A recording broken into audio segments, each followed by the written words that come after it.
Assalamualaikum warahmatullahi wabarakatuh. Halo Halo semuanya. semuanya, selamat datang di video pembelajaran mata kuliah simulasi sistem industri. Pada pertemuan kali ini, kita akan membahas 4 topik penting, yaitu pembentukan bilangan random, pembentukan random varietas, hand simulation, dan simulasi Monte Carlo. Materi ini disusun oleh kelompok 4, yaitu saya, Bobulada Baskoro, Dan saya Rofik Rahmat Hidayat. untuk menyelesaikan tugas simulasi sistem industri.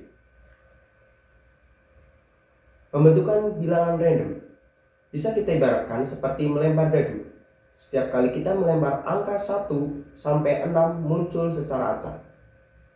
Proses acak ini digantikan oleh rumus matematika yang disebut generator bilangan acak. Misalnya, kita ingin menghasilkan bilangan acak antara 0 dan 1.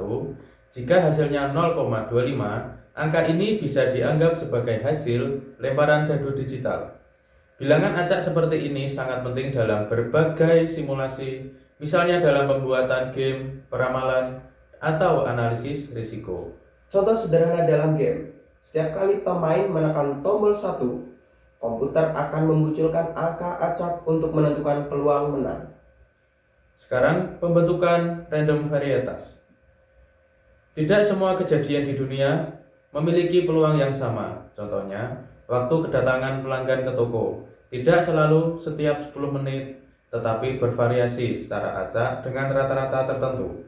Untuk menggambarkan kondisi seperti itu, kita gunakan distribusi probabilitas, misalnya distribusi eksponensial. Metode yang sering digunakan untuk mengubah bilangan random menjadi variabel acak adalah metode inverse transform.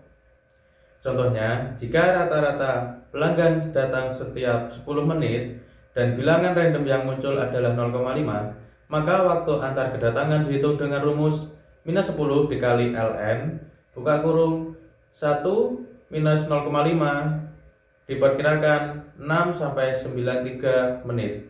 Artinya, pelanggan berikutnya mungkin datang sekitar 7 menit kemudian. Selanjutnya, hand simulation. Kita bahas hand simulation ibaratnya seperti mengocok kartu. Setiap warna kartu punya peluang tertentu. Dengan menarik kartu secara acak, kita bisa meniru peristiwa yang terjadi secara manual tanpa komputer. Misalnya, sebuah warung menjual es teh dengan permintaan 10 gelas, probabilitas 0,3, 20 gelas, probabilitas 0,5, 30 gelas, probabilitas 0,2. Kita buat interval bilangan random 00 sampai 29 yaitu 10 gelas, 30 sampai 79 yaitu 20 gelas, dan 80 sampai 99 yaitu 30 gelas.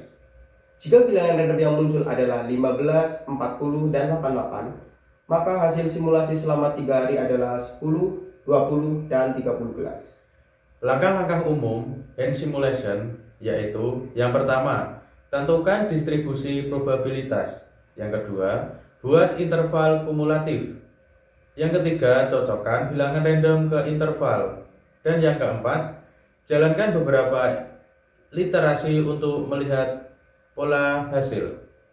Metode ini sangat berguna untuk memahami logika simulasi sebelum kita beralih ke penggunaan komputer. Yang selanjutnya adalah simulasi Monte Carlo.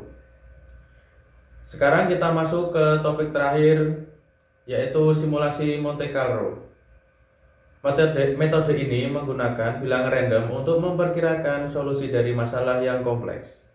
Langkah-langkah dalam simulasi Monte Carlo adalah 1. Definisikan masalah dari variabel acak. Selanjutnya, tentukan distribusi probabilitas. Bangkitkan bilangan random. Hitung hasil simulasi. Ulangi banyak kali dan ambil rata-rata hasilnya sebagai estimasi. Contoh sederhana, seorang penjual gorengan menjual 1000 per pieces dengan modal 500. Permintaan 50 pieces, probabilitas 0,4, atau 100 pieces, probabilitas 0,6.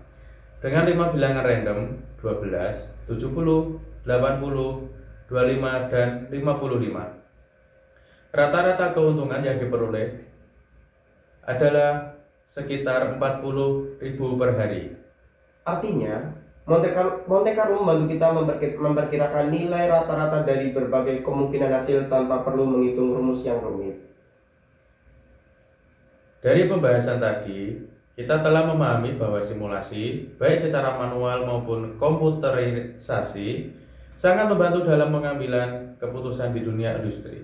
Mulai dari pembentukan bilangan random, pembentukan random varietas, hand simulation, hingga simulasi Monte Carlo, semuanya saling berkaitan dengan menganalisa sistem yang acak. Terima kasih yang sudah menyimak video pelajaran kali ini. Semoga materi yang kami sampaikan bermanfaat dan membantu Anda memahami dasar simulasi sistem industri. Sekian dari kami. Wassalamualaikum warahmatullahi wabarakatuh.